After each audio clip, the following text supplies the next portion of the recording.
नमस्ते मित्रांनो, आज आपण आपल्या संविधानाची ओळख करून घेणार आहोत. सर्वात आधी आपण समजून घेऊया संविधान या शब्दाचा अर्थ. देशाच्या कारभारासंबंधीच्या तरतुदी एकत्रितपणे व सुसूत्रपणे ज्या ग्रंथात नमूद केलेल्या असतात त्याला संविधान असं म्हणतात.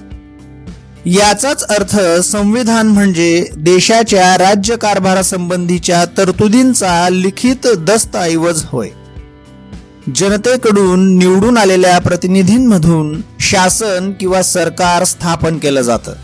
संविधानातील तरतुदींनुसारच राज्यकारभार करण्याचं शासनावर बंधन असतं. संविधानातील तरतुदी किंवा त्यात नमूद केलेला कायदा मूलभूत असतो.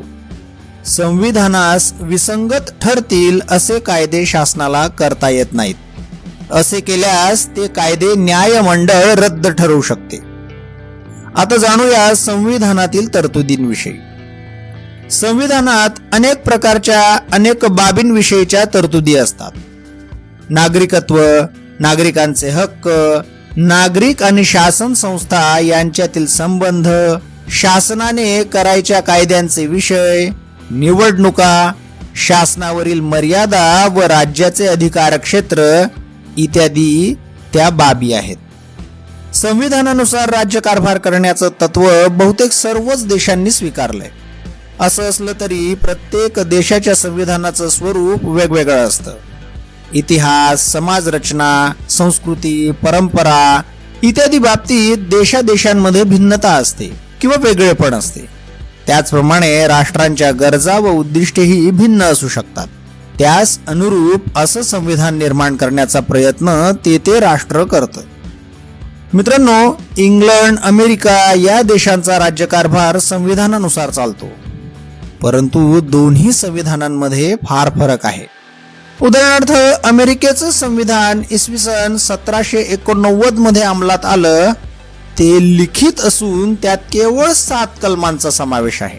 परंतु 225 वर्षांपेक्षा अधिक काळ लोटला असून सुद्धा त्याच संविधानानुसार आजही अमेरिकेचा राज्यकारभार चालवला जातो. इंग्लंड देशाला अनेक शतकांचा इतिहास आहे. राज्यकारभाराविषयीचे नियम या देशात संकेत, रूढी आणि परंपरेच्या स्वरूपात आढळतात. तरी पण त्यांचं काटेकोरपणे पालन केलं जातं. 1215 साली झालेल्या मॅग्ना कार्टा करारापासून इंग्लंडचं संविधान विकसित होत गेलं. काही लिखित नियमांचा समावेश असला तरी इंग्लंडचं संविधान प्रामुख्याने अलिखित आहे. आता जाणूया संविधानाची आवश्यकता का आहे ते. संविधानात नमूद केलेल्या तरतुदींनुसार किंवा नियमांनुसार राज्यकारभार करण्याचे अनेक फायदे असतात. शासनाला नियमांच्या चौकटीत राहूनच राज्यकारभार करावा लागतो. त्यामुळे त्यांना मिळालेल्या अधिकाराचा किंवा सत्तेचा दुरुपयोग होण्याची शक्यता कमी असते.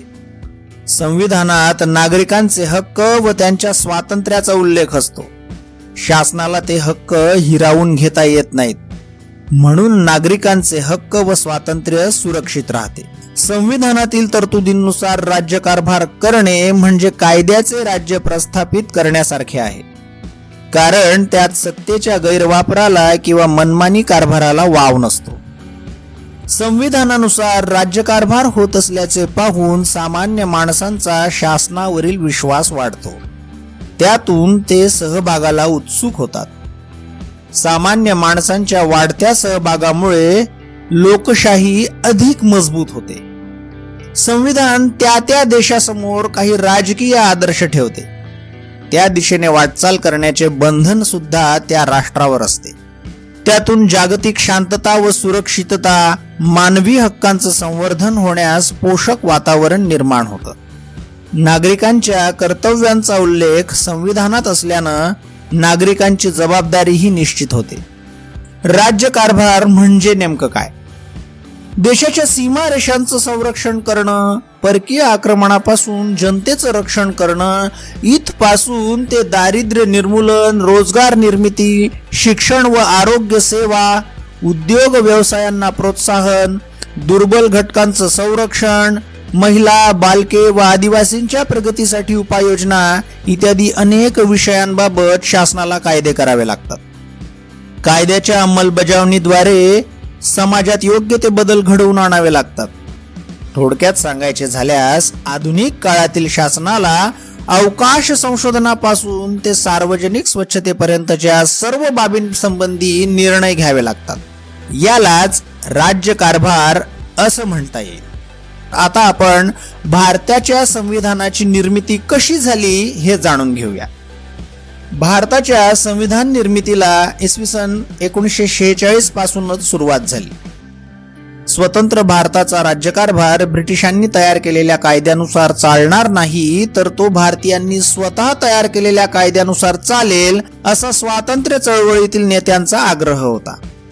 त्यानुसार भारताचं संविधान तयार करण्यासाठी एक समिती स्थापन करण्यात आली. ती समिती संविधान सभा म्हणून ओळखली जाते. संविधान सभा. आपला देश 15 ऑगस्ट 1947 रोजी स्वतंत्र झाला. तत्पूर्वी भारतावर इंग्रजांचं राज्य होतं. इंग्रज सरकारने राज्यकारभाराच्या सोयीसाठी मुंबई प्रांत, बंगाल प्रांत व मद्रास प्रांत यांसारखे विभाग पाडले होते.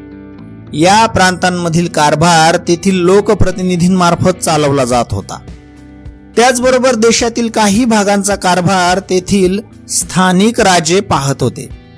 अशा भागांना संस्थाने म्हणत व त्यांचे प्रमुख संस्थानिक म्हणून ओळखले जात.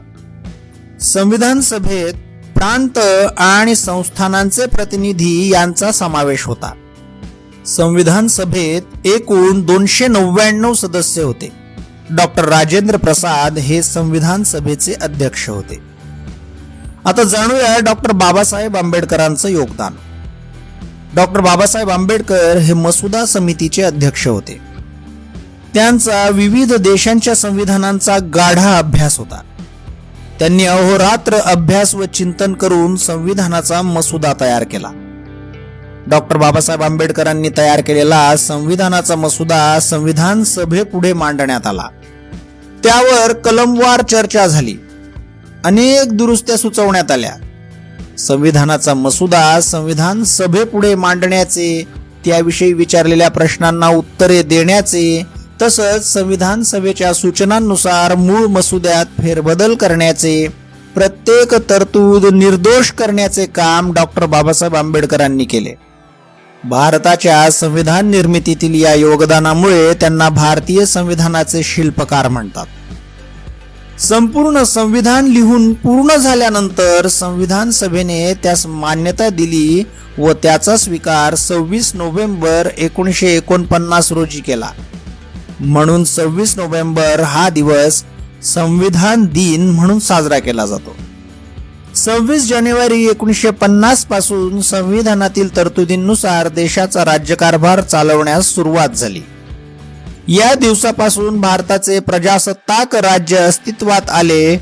म्हणूनच 26 जानेवारी हा दिवस आपण प्रजासत्ताक दिन म्हणून साजरा करतो. संविधान सभेत चर्चा व विचार विनिमयाच्या आधारे निर्णय घेण्यात आले. विरोधी मतांचा आदर व त्यांच्या योग्य सूचनांचा स्वीकार हे तेथील कामकाजाचे वैशिष्ट्य होते. संविधान लिहून पूर्ण करण्यासाठी 2 वर्ष 11 महिने आणि 17 दिवस इतका कालावधी लागला. मूळ संविधानात 22 भाग, 395 कलम आणि 8 परिशिष्टे यांचा समावेश होता. डॉक्टर बाबासाहेब आंबेडकरांचं योगदान जल व्यवस्थापन, परराष्ट्र संबंध, राष्ट्रीय सुरक्षा, पत्रकारिता, अर्थकारण, सामाजिक न्याय अशा विविध क्षेत्रात होतं. मित्रांनो, संविधान सभेत doctor Rajendra Prasad, Pandit Jawaharlal Nehru, doctor Babasaheb Ambedkar, Sardar Vallabhbhai Patel, Maulana Abul Kalam Azad, Sarojini Naidu, JB. Kripalani, राजकुमारी अमृत कौर, दुर्गाबाई देशमुख, हंसाबेन मेहता असे अनेक मान्यवर सदस्य होते. B.N. राव या कायदे तज्ज्ञाची संविधान सभेचे कायदेविषयक सल्लागार म्हणून नेमणूक झाली होती. अशा प्रकारे आज आपण आपल्या संविधानाची ओळख करून घेतली. धन्यवाद.